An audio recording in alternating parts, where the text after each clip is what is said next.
이틀 앞으로 다가온 총선, 정치부 김지영 기자와 여야 최대 승부처 추적해 보겠습니다. 어서 오십시오. 김 기자, 선거 승패는 결국 경합 지역에서 누가 더 많이 의석을 차지하느냐 이거 아니겠습니까? 네. 이재명 대표가 오늘 곳곳이 접전이라면서 서울 초박빙 지역구 11곳을 공개했죠. 네. 이길 수 있으니 또는 아깝게 질 수 있으니 투표를 꼭 하라는 지지층 결집 메시지입니다. 보수 텃밭 강남 8개 지역구 중 5곳, 한강벨트 6곳이 포함되는데요.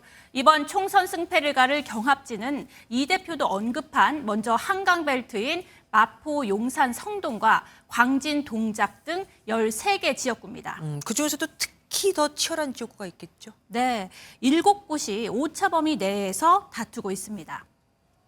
여론조사 공표 금지 기간 직전에 한 조사를 토대로 하면 네. 지난 총선에서 한강벨트 유일한 국민의힘 지역구인 용산은 민주당 강태웅 후보를 국민의힘 권영세 후보가 1%포인트 차로 앞섰습니다. 중구 성동을과 광진 갑을, 영등포 갑을은 국민의힘이 민주당을 추격하며 격차를 오차범위 내로 줄였고 동작을도 접전입니다. 가장 많은 의석이 걸린 곳이 바로 경기도 아니겠습니까? 그중에서도 남부 반도체 벨트 지역일 텐데요.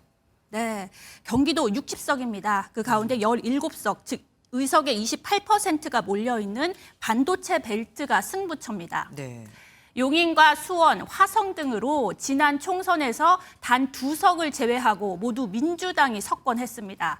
전통적으로 민주당 지지세가 강한 곳인 만큼 7곳이 경합지로 꼽힙니다. 여기서는 특히 더 여야가 경합을 벌이는지 어디입니까? 대표적으로 민주당 김준혁 후보 그리고 국민의힘 이수정 후보가 맞붙는 수원 정입니다. 네. 이대생 미국 성상납 발언 등 이딴 막말 논란으로 10%포인트 안팎이던 김 후보와 이 후보 간 격차는 최근 오차범위 내로 좁혀졌습니다. 또 지난 총선에서 국민의힘이 차지했던 2곳, 용인갑과 이천도 국민의힘이 오차범위 내로 추격하는 양상입니다. 자녀 부동산 편법 증여 의혹이 불거진 민주당 공영훈 후보 지역구 화성을도 민주당 우위 분위기가 꺾이는 추세인데요. 김준혁, 공영훈 후보 논란의 파급력에 따라 수원갑과 병, 용인병도 국민의힘이 추격하는 접전 승부가 펼쳐질 것이란 관측입니다. 캐스팅 보트로 불리는 곳이죠. 중원, 충청권 민심도 궁금합니다. 네, 통상 이 중원은 정치색인 옅은 곳이죠. 그래서 이곳의 민심을 얻어야 선거의 승기를 잡을 수 있다고들 말합니다. 예. 지난 총선에선 28개 지역구 가운데 20석을 민주당이 가져갔습니다. 다만 11곳은 득표율 격차가 5%포인트 이내였던 만큼 막판까지 예측이 어렵다는 관측입니다. 그러면 어느 지역구를 특히 더 눈여겨봐야 합니까? 충북과 충남 5곳씩 총 10곳인데요. 이곳이 진짜 그야말로 박빙입니다. 네.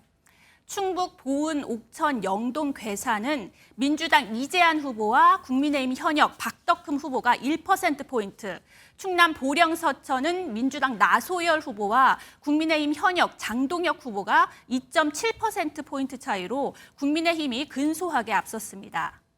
충남 공주부여 청양도 민주당 박수현 후보를 국민의힘 현역 정진석 후보가 3%포인트 앞서고 있습니다. 경합지 10곳의 여야 간 격차가 최대 5%포인트 수준에 불과합니다.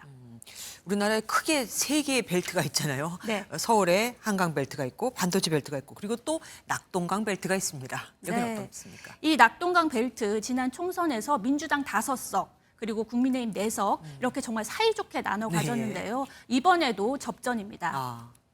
국민의힘은 중진 재배치로 탈환을 노렸는데 이번엔 지역구 분구로 총 10곳 가운데 4곳이 초접전입니다.